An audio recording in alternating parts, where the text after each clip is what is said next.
Welcome to ThinkTech on OC16, Hawaii's weekly newscast on things that matter to tech and to Hawaii.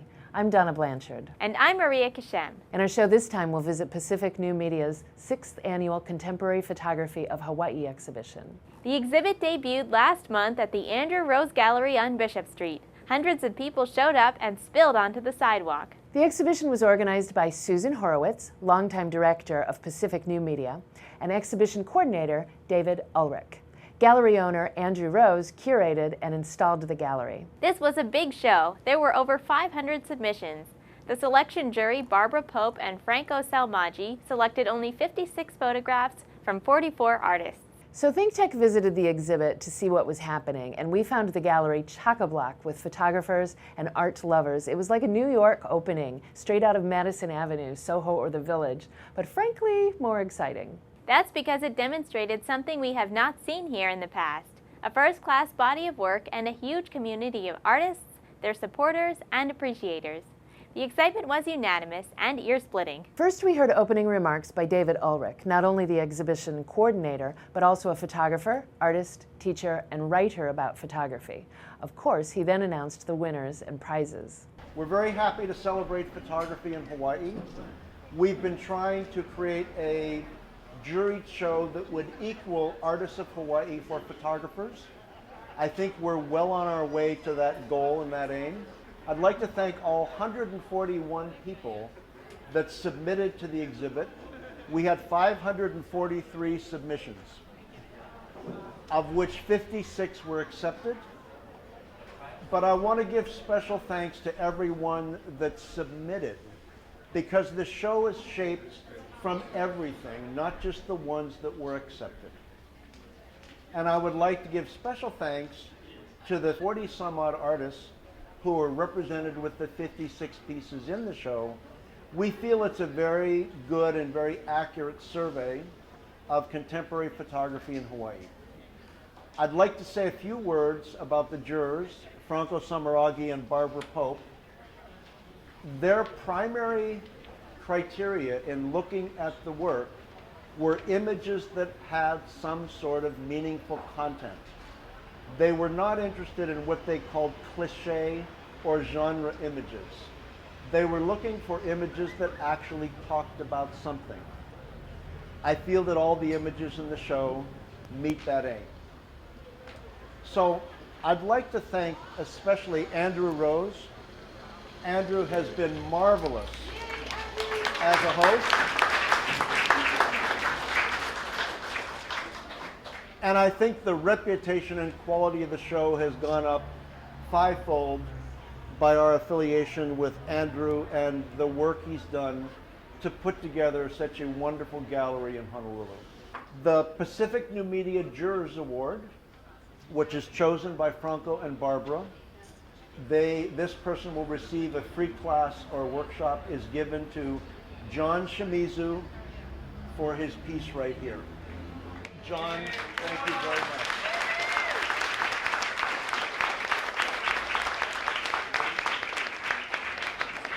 I'd like to say a couple words about John's piece. John is doing an extended documentary on his immediate family. This is his mother. That's his aunt. This is his mother again. And in one of the photographs in this sequence, there's a photograph of a clock in the room. The room looks much like this. It hasn't changed since the 1940s. And that clock stopped at the bombing of Pearl Harbor, and it's still sitting there stopped. Isn't that amazing? Cliff Kimura, Conversations with God, is this piece down here. David Takagi, Family Reunion. Lauren Pritchett, Legacy. And Meleana Meyer. Kupanaha. Good job, folks. Tracy Wright Corvo with her portrait of Shane Robinson, Itake Akana, for Terrain, the piece called Terrain. There's to Sergei Mischenko, In God We Trust. There's to Neil McPherson for Reflection 1. That's to David Takagi, Family Reunion. Tracy Kaichi, Harley's Chinatown. Attila Pullman, Local Uprising. David Takaji. For our family reunion. David, you're making out. To Allison Best.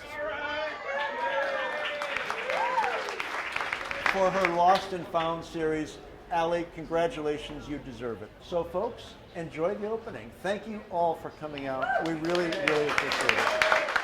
We also heard from Andrew Rose, the owner of the gallery, about what the exhibit means to art and photography in Hawaii and the gallery itself. The artists who are part of this show have had an opportunity to become part of something much bigger than just this show. There is a group that has come together in this 6th annual survey exhibition that was expertly juried by Franco and Barbara.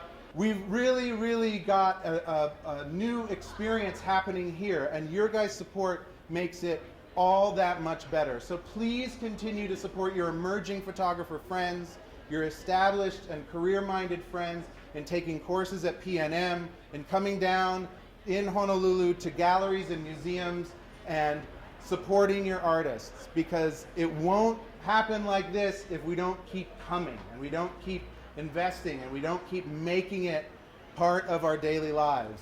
One of the things that I'm most privileged to experience in this show is the interaction with so many new people who've never done it before. And they're learning and they're growing, and that means we're building a next generation of artists. And so I thank you all for supporting that and for coming down, and you should give yourselves a big round of applause for making it downtown and making this the biggest opening we've ever had. Thank you very much. And then ThinkTech does what it always likes to do. We walked the floor, pushed through the crowd, and sampled the views of those who were there. I'm amazed the crowd that has turned out. I think it goes to show that photography is alive and well. What was interesting was to jury it as digital files and then to see the prints, which is something that I've not done before. It's humbling just to be over here with, they said 500 people that were put their pictures inside, and to be one of those that got accepted. It's kind of cool, and I understand that there's some professionals that are in here, so that's even more, feels good. Being in the show is winning to me. I'm just glad to be in the show. I am amazed by the level of photography in this community, and it's just every single photo just tells like this deep, beautiful story, and I definitely need to come back to absorb everything. I think they all have interesting points. Some I can connect with better than others, but looking at the various techniques, there are incredible techniques here. The photos I love the most are the ones where the subjects have actually let you inside their spaces, whether it's their homes or like what's going on in their heads. A photo of somebody who lets you in. I think if each age of person can find their own voice, whether it's spoken or written or through media, photography, I think that's fantastic. I think that's what this society needs more than ever now. I saw that one light, and I just kind of did a, symmetrical. It just, it's, to me, like now that I look at it, I didn't think about it at the time, but it's kind of like a contrasting between the fading natural light and the artificial light coming forward. I think it's everybody's excitement about all these local artists, and maybe a call for more of these types of events. My husband got 2 of his photos in here, and he won an award. Oh, I think it's so much fun. I'm very pleased, of course. This particular lake is in Jiuqiago, Sichuan province in China. These lakes are known for their color. My dad, he entered his pictures, and so I thought I'd come here to support him. We always wonder how many entries are we going to get, and it always mostly exceeds our expectations. I'm very happy. I'm very pleased at the turnout and the number of people participating. It was huge. I was watching it from across the street. I got a picture of it too. Pictures over there is a forest. I think people are so happy and excited. Yeah, I'm very honored. So this is taking down Makapusai. So it's pretty much different perspective of the Makapu mountain range over there. So I used a pinhole, and then I used a 4x5 film film holder, and then I process it. I print it in the dark room. On fiber. I Dictal developed it. Selenium tone it to get that D-Max. I wanted the sky. I wanted the length. I wanted to have that space. I felt like that space adds another dimension to the image. For some reason or other, the shots that I take with my little camera never turn out like this. I think it takes a real special eye, huh? This is real art. You can tell the difference. My pieces are water photos. I think, I don't know, I'm lucky enough to have, I think, the only water-based photos here. I thought I would be the only one here, besides you, and my family, and the other artists, so I'm kind of scared. It's a fantastic collection of work. It's very exciting. Definitely an honor to be selected. I think one of my favorites is that that shot over there, black and white, of the people standing around at the ocean. You know, everybody's facing away from the camera, and I wouldn't call it alienation, but nobody's communicating with one another. It's just a very interesting composition and a good example of choosing the right moment to take a photograph. But I mean, I think all of them are really good. This one in color over here of the women grouped together, and the men in the water separately, women with the kids. You know, that's so American in some ways, you know, and it shouldn't be happening in the year 2000 and whatever, but it obviously is. I don't think about the shot, the final product, when I'm taking my shots. I'm totally in the moment, and I don't even really look at the back of my camera when I'm taking shots. I just experience the moment. I'm actually viewing the scene through the camera, and I wait totally until I upload the photos to assess whether I did a good job. This is fantastic. So many people have come to see this show. It really demonstrates that photography is alive and well, and I'm really happy and proud of my wife that she has a photograph in the show. Which piece is your wife's? It's actually a selfie, and it's this piece right here. Oh, it's beautiful. Congratulations. She was playing with it and experimenting, and that's when she took that shot. Yeah, and I was like, oh, it turned out okay. Yeah, so I did something with it. So it's a photograph from a homemade camera, a modified Holga that it shoots a rotating subject with the film advancing.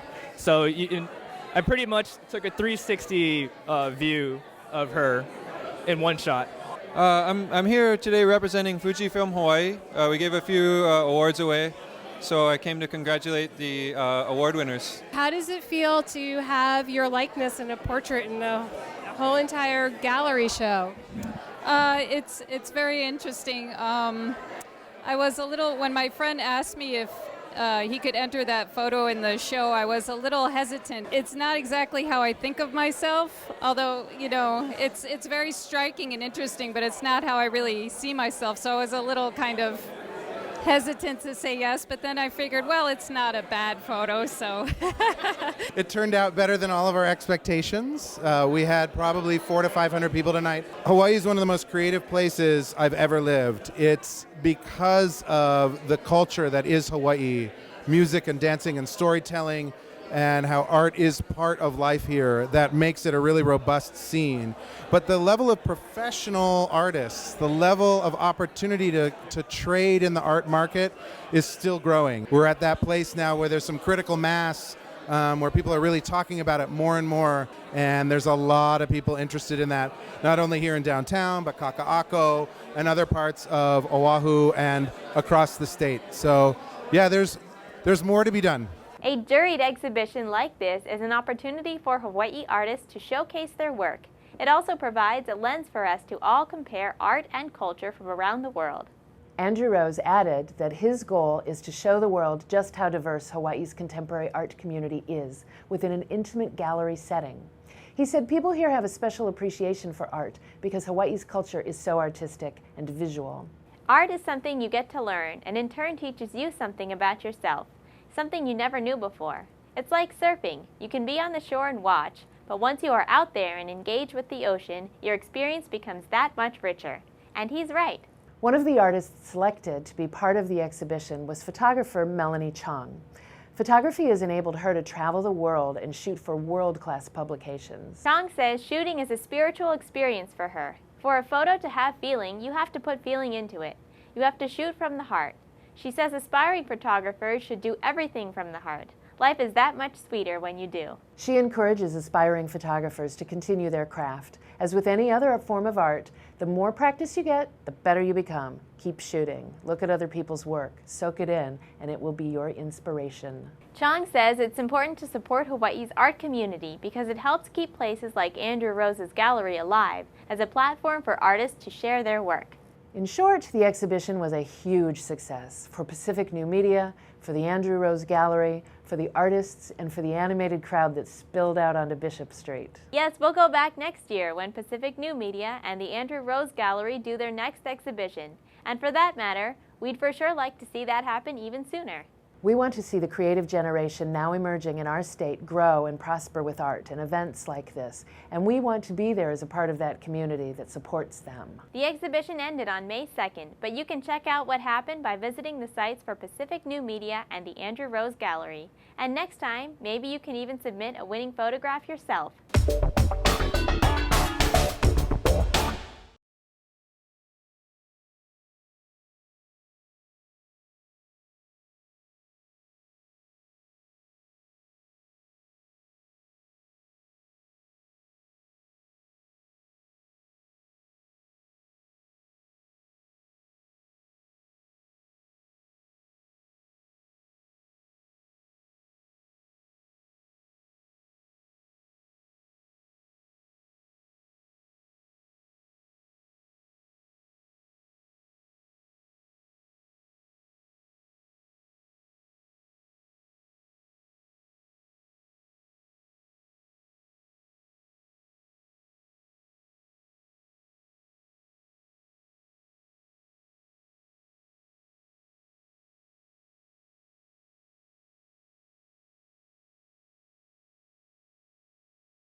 And now let's take a look at our ThinkTech calendar of events going forward. ThinkTech broadcasts video and audio for all our talk shows live on the internet from 1 o'clock to 5 o'clock p.m. every weekday afternoon.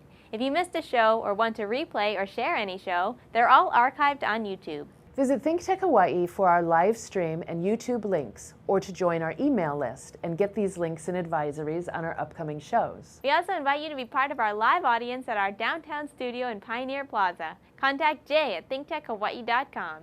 Raise your awareness in every way on ThinkTech. On Wednesday, May 21st, ThinkTech will present a luncheon panel program called Finally Finding Our Future in Kaka'ako. It's a study of where we are in the development of Kaka'ako, the issues involved, the solutions forthcoming, and the live, work, learn, and play future of the jewel in our city's crown.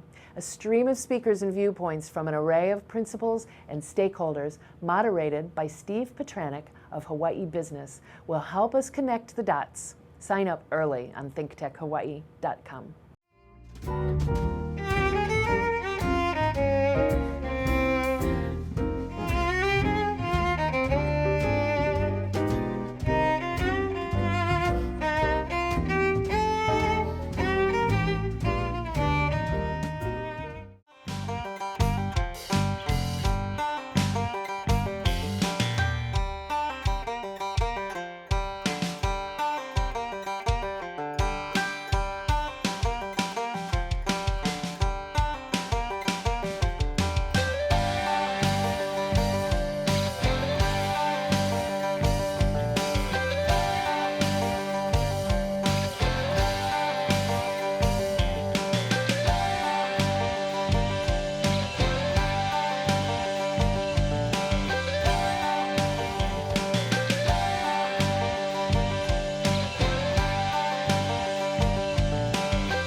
And now, here's this week's ThinkTech news. Hi, I'm Donna Blanchard. I host the show The Arts in Hawaii on the ThinkTech Hawaii digital series.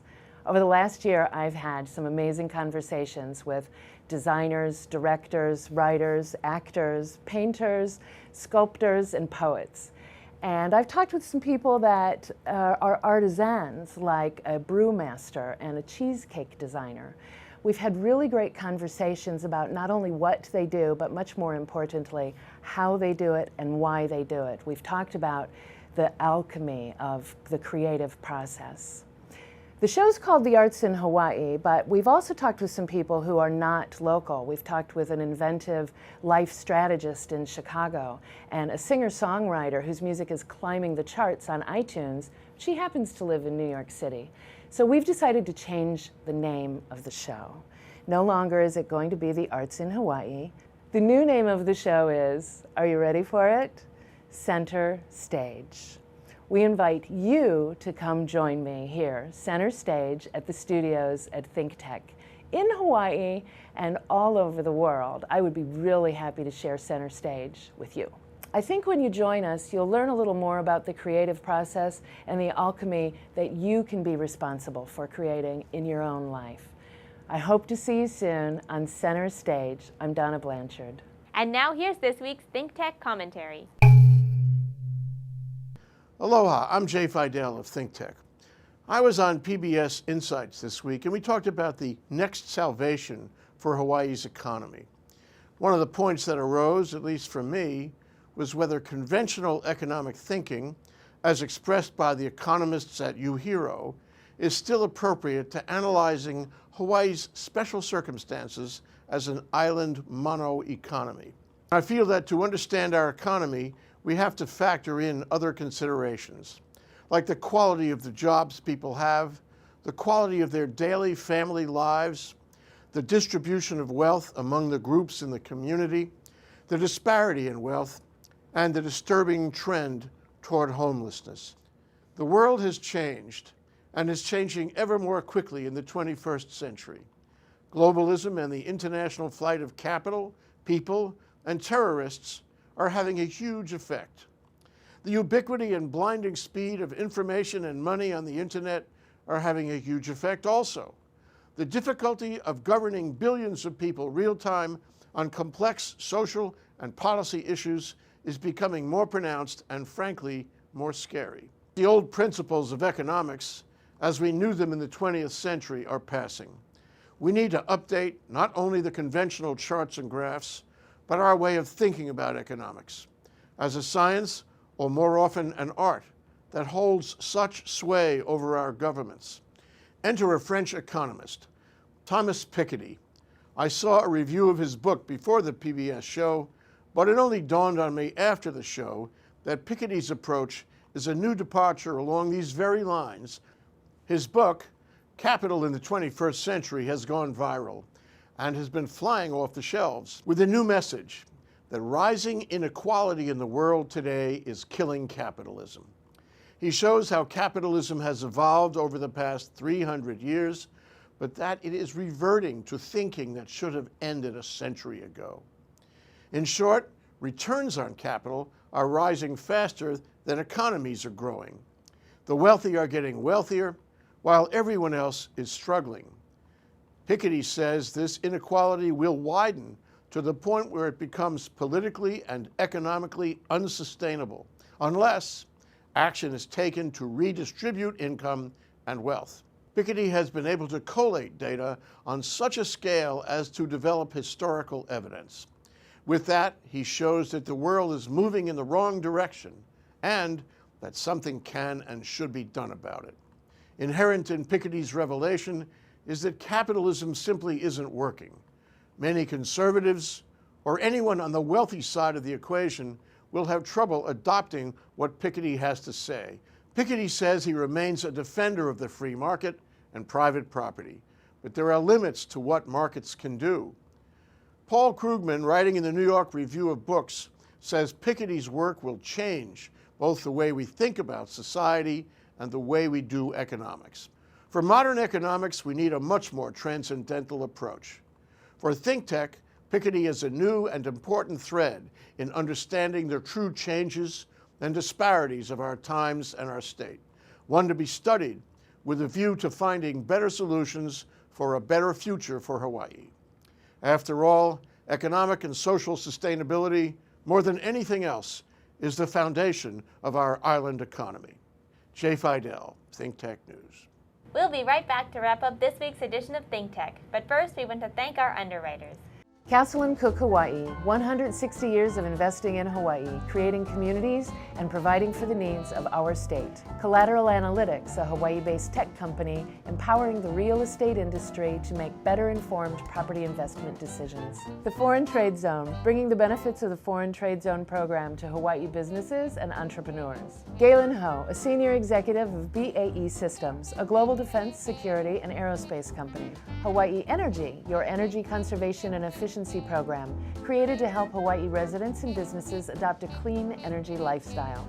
Hawaiian Electric Company and its affiliates Maui Electric and Hawaii Electric Company on Hawaii Island. The Hawaii Energy Policy Forum, incorporating diverse perspectives into the design of a forward-looking energy strategy. Hawaii Gas, helping Hawaii achieve its transition to clean energy and a better energy future. Hawaii Pacific Health, bringing technology and teamwork together to transform healthcare in Hawaii. The High Tech Development Corporation, the state's leading technology agency. The Scheidler Family Foundation, supporting many educational, cultural, and charitable organizations in Hawaii, including ThinkTech. Okay, Maria, that wraps up this week's edition of ThinkTech. Remember, you can watch ThinkTech on OC16 several times every week. Can't get enough of it, just like Duke Oishi does.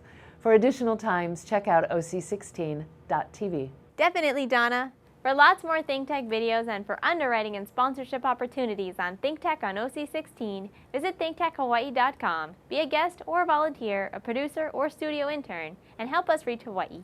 I'm Donna Blanchard. Thanks so much for joining us on ThinkTech.